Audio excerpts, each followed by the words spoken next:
J'avais prévu pendant ce carême de vous parler de confession. Et là, c'était facile. La première lecture nous donne les 10 commandements.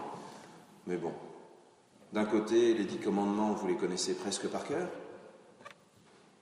Et puis d'un autre côté, faire des bêtises, on est tous des professionnels de ce genre de choses. Bon, ça ne veut pas dire qu'il faut continuer à en faire d'autres ou en inventer d'autres. Mais aujourd'hui, comme vous le savez, il y a quelques jours, nous sommes revenus de pèlerinage et nous étions partis pendant plus d'une semaine en pèlerinage en Terre Sainte. Et je ne peux pas m'empêcher de vous parler, en lisant cet évangile sur la purification du temple, de vous parler justement de ce temple de Jérusalem, qui est devenu un endroit un petit peu fou. Déjà, ce temple, qu'est-ce que c'est ? Pendant longtemps, Dieu était avec son peuple.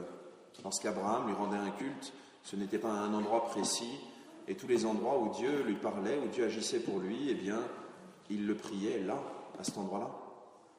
Mais le peuple choisi par Dieu voulait avoir un endroit où rendre un culte à Dieu. Vous vous souvenez, dans le désert, il marchait avec Dieu, et Dieu était là comme une colonne de nuée pendant le jour et comme une colonne de feu pendant la nuit. Et il voulait que Dieu soit présent à un endroit. Un peu par jalousie avec les autres, parce que les autres aussi avaient un temple, alors nous aussi on veut un temple. Vous savez, comme les querelles de clochers. Ah ben eux ils ont une église comme ça, moi aussi je vais avoir une église comme ça. Tant mieux, ça nous donne de belles églises. Et puis, ce temple était un peu particulier. Depuis que les différents rois ont fait des travaux, c'était devenu une grande esplanade gigantesque, avec des murs de soutien énormes. Et puis cette esplanade était ouverte à tout le monde. Même des non-chrétiens, des non-juifs, pouvaient y rentrer. Et puis après, il y avait une autre esplanade intérieure dans laquelle seuls les juifs, en état de pureté, pouvaient rentrer. Attention, il ne fallait pas se tromper, parce que vous rentrez là sans être autorisé, peine de mort. Et puis ensuite, à l'intérieur, il y avait la place des prêtres. Et puis à l'intérieur encore, il y avait le Saint des Saints, où Dieu seul était présent, et où une fois dans l'année, le prêtre pouvait rentrer, pour prononcer une fois dans l'année le nom de Dieu, le fameux nom pour lequel nous avons tous un respect absolu, normalement. Aujourd'hui, qu'est-ce que c'est devenu ? Le temple a été rasé, il n'en restait pas pierre sur pierre, et il reste juste des fondations. Un peu comme si aujourd'hui, il restait seulement l'espèce de mur de soutènement qui est là-bas, sur le bord de la route, derrière le monument mort, il reste juste les pierres du bas. Et ça, c'est le mur les pierres devant lesquelles nos pères dans la foi, les Juifs, viennent chaque année pour la fête, la commémoration de la destruction du temple, pour lire le livre des Lamentations. C'est pour ça qu'on parle du mur des Lamentations. Et ils viennent souvent prier devant ce mur. Quelques-uns montent encore sur l'esplanade actuelle, mais qui est un peu particulière, parce que cette esplanade est une mosquée temporaire. Il y a 2 mosquées qui sont construites dessus, et la grande esplanade, de temps en temps, aux heures des prières, devient une mosquée. Le reste du temps, c'est juste une esplanade. Vous imaginez un peu le statut bizarre que ça peut avoir. Et pour certains juifs, ils y montent pour dire « Nous aussi, nous venons prier à cet endroit-là ». Et pour d'autres, ils n'y montent pas par respect, parce qu'ils disent « Ici, à une époque, il y avait le Saint des Saints, donc on ne va pas y monter par respect ». Nous, comme chrétiens, nous nous sommes retrouvés sur cette esplanade et on a vu quelque chose d'un peu fou. À l'endroit où Jésus est venu faire un peu de nettoyage, l'endroit où on pouvait acheter et vendre, il y a une mosquée qui a été construite. Et il y a des musulmans qui sont là à prier. Et quand des juifs passent, et qui sont reconnaissables, eh bien les musulmans sortent et crient de toute leur force « C'est notre Dieu qui est le plus grand ». Vous savez, un peu comme des gamins dans la cour d'école. « C'est mon papa qui est le plus fort ». « Non, c'est mon papa qui est le plus fort ». Et si ce n'était pas aussi triste, ça serait ridicule, voire risible. Et nous, comme chrétiens, on était là, à observer.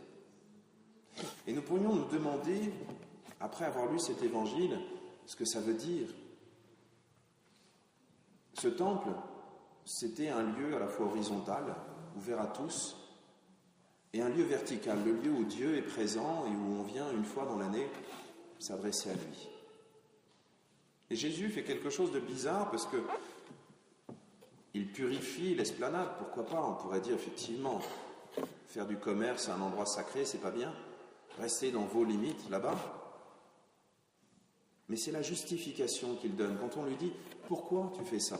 Il répond « Détruisez ce temple et en 3 jours, je le rebâtirai. » C'est comme si un milliardaire débarquait et disait « Allez, on va tout détruire ici parce que moi, j'ai le pouvoir et en 3 jours, je vais la reconstruire. » Ben, c'est pas poli. Mais Jésus ne parle pas de ce temple, il ne parle pas de ses pouvoirs, il parle de son corps à lui. Et là, il y a une chose qui est bizarre, parce que nous savons qu'il parle de son corps, de sa mort, et 3 jours après, de sa résurrection. Et pourtant, nous, dans notre histoire, nous savons que quelques années après, ce temple a été détruit, rasé, jusqu'au sol. Les Romains ont tout mis par terre, ils ont fait exprès, ils ont labouré, pour que ça ne ressemble plus à rien. Ils ont détruit la ville, ils ont mis les Juifs dehors, et ils leur ont interdit de revenir pendant plusieurs siècles. Et nous, aujourd'hui, on est face à cette esplanade. Cette esplanade est une image assez fidèle de notre monde. Dieu est venu dans le monde, Dieu est venu jusqu'à nous, et nous aimerions l'enfermer dans des limites, dans quelques murs, en disant c'est nous qui l'avons. Vous savez, la querelle de clocher. C'est mon clocher, c'est mon église, c'est mon Dieu à moi. C'est moi qui est le plus fort. C'est mon Dieu qui est le plus grand. C'est pas une guerre de Dieu. Il n'y en a qu'un seul Dieu. Allons pas nous croire propriétaires de Dieu.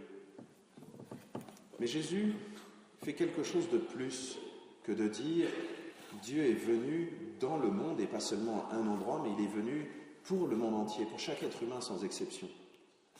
Il est venu faire de nous, chacun de nous, chrétiens, des ressuscités. Il est venu faire de chacun de nous des temples, des petits temples portatifs, comme si chacun pouvait repartir chez lui avec son temple, avec Dieu au milieu. Par le baptême, nous sommes devenus temple de l'esprit et prêtres. Nous pouvons prier Dieu, nous pouvons le prier directement, nous pouvons lui adresser nos prières et on sait qu'il nous écoute. Mais on a un autre rôle. Nous sommes envoyés dans le monde auprès de tous ceux qui ne connaissent pas Dieu, et ils sont nombreux. Auprès de tous ceux qui disent n'importe quelle bêtise au nom de Dieu, et ils sont très nombreux, surtout chez les chrétiens. Nous sommes envoyés dans le monde pour être des temples portatifs, c'est-à-dire des lieux où on peut venir rencontrer Dieu. Et ça, normalement, ça devrait se lire sur notre visage. Quand les Juifs ont construit le temple de Jérusalem, ils ont fait un truc énorme, grandiose, doré, resplendissant, impeccable. Et bien nous, notre visage, la porte de notre âme, devrait être resplendissante comme un grand temple, parce qu'on sait qu'on porte Dieu. On sait qu'on porte la joie de la résurrection. Alors, c'est ce qu'on pourrait demander à Dieu dans cette Eucharistie. D'avoir des têtes de sauvés, pas des têtes de carême, d'avoir des têtes de sauvés, des visages ouverts. Vous savez, ces visages, quand on les rencontre, où on a envie d'aller jusqu'à la personne et de dire « Mais qu'est-ce qu'il y a en toi qui rayonne comme ça? Qu'est-ce qui te permet, au-delà des bêtises de ce monde, au-delà de tout ce que tu dois supporter, comme fatigue, comme contrariété, comme contradiction, qu'est-ce qui te permet là d'avoir cette joie qui rayonne ?» Ça devrait être ça, un chrétien. Notre simple présence dans le monde devrait être un témoignage. Et ça, c'est pas facile à avoir. Si ça vient de notre intelligence, ça devient de la superbe. Nanananer, mon Dieu, il est ressuscité. Ça marche pas. Si ça vient, ça ne peut venir que du cœur. Si dans notre cœur, nous savons qu'on tient le bon Dieu, pas qu'on le tient comme si on en était propriétaire, non, qu'on le tient comme on tient la main de son papa, et c'est son papa qui nous tient à la main. Voilà. Si dans notre cœur, nous savons qu'il y a le bon Dieu qui est là et qui veut rayonner malgré nos faiblesses, alors on sera capable vraiment de vivre en chrétien et de rayonner de cette présence de Dieu. Demandons ça dans cette Eucharistie, que Dieu nous aide à être rayonnant de sa présence, rayonnant parce qu'il nous aime et parce que c'est ça notre force.